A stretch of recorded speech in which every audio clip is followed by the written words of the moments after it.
Hello, everybody. This is Charles Anderson, and I'm just a guy from Goodwill, Oklahoma, and I've got a really great video game idea, and it is the 4th of November, 2013. Had a fun Halloween and all that. Uh, this week was pretty slow for me. For one, yes, I've got the part 12 of my series, The Methods. It's all ready to rock and roll. I just need to do it.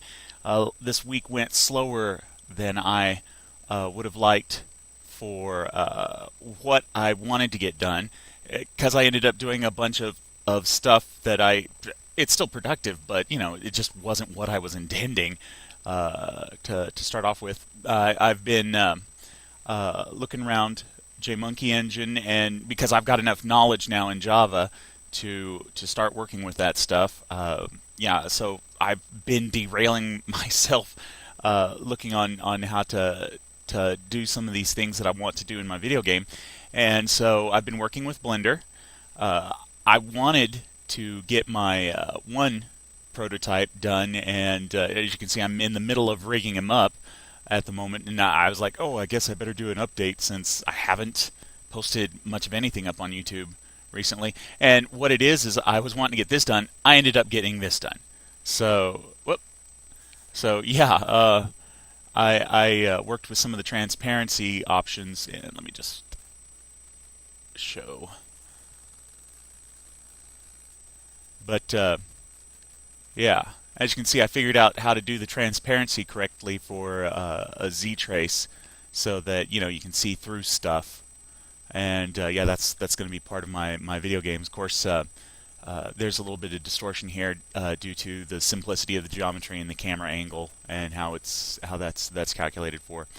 But there we go. Got my nice little solid lines. Yeah, so I've got chain link fence, got the the metal sheets for overlaying on the crossbars. So yeah, all kind of good stuff. And yeah, so I finished I actually instead of getting the one prototype, I ended up finishing up the garden blueprints for the community garden side project that I had going. And so anyway, Monday, coming up Monday, I'll have all that good stuff. So yep, got blueprints and stuff for the person who's going to be assembling the frameworks, got the fencing and price layout and all that good stuff. So yeah, that one of those things. Also, on let's see, there's a Leo. Whoop. Let's see, what was it? One-handed ambient guitar. Where was that at? One-handed ambient.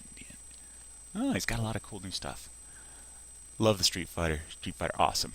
So yeah, Andy Othling. Of course, Andy did a thing. Now this is on the music side of the game. Oh, yes, I know. Here, let me just, because I'm probably having to compete with the volume. But yeah, I mean, some of this stuff.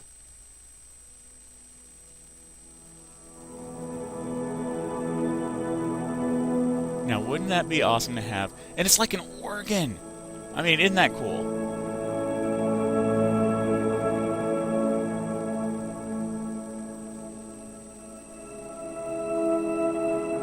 So yeah, awesome job, Andy. If you ever see this, you've got a really great series there. But yeah, so I was showing.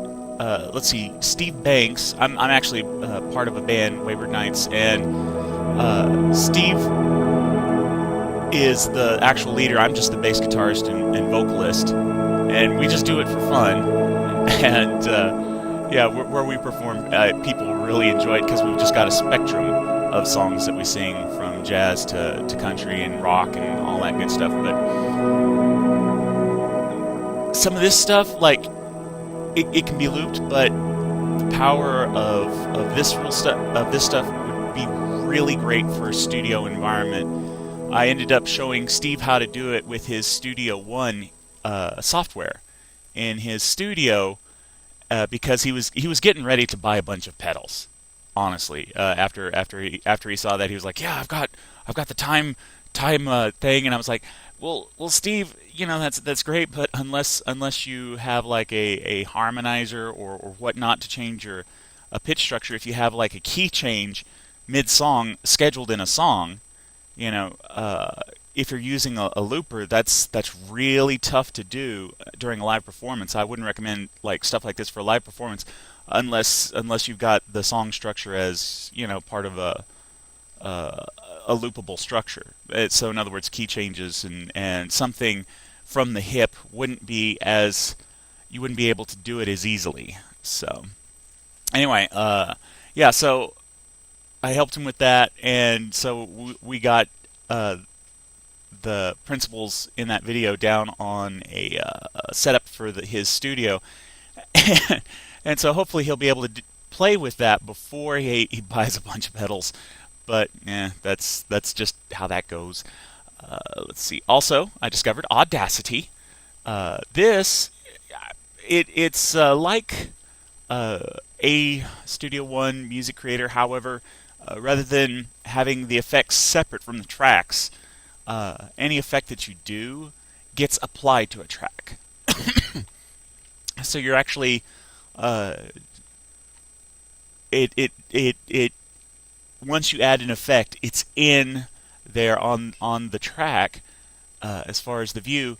However, you cannot on the fly change it around to get a different sound. So this one, great freeware, but yeah, it's not quite as convenient as some of the ones that are paid for, and it's mainly because of that one point where the effects get applied to the track all in one go, and instead of being kept separate over here in like a chain.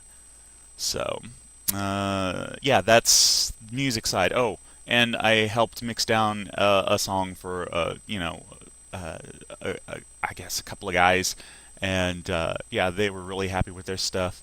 Um, Other than that, yeah, I've got a test bump map for. Uh, I have to program it up, but I went on ahead and generated a test bump map for a test line. The white is where it goes up in the scenery, and the dark is where it goes down. So of course you'll have this gently rolling hills, but then there's these crags just going hither, thither, and yon. So I'll have to do that, finish that up. But yeah, like I said, a lot of stuff was done, but and I'll focus on that rather than be down on myself for not getting the next in the Java series done or finishing up that rig on one. So that's what's happening, and I guess that's good for now. Y'all have a good one.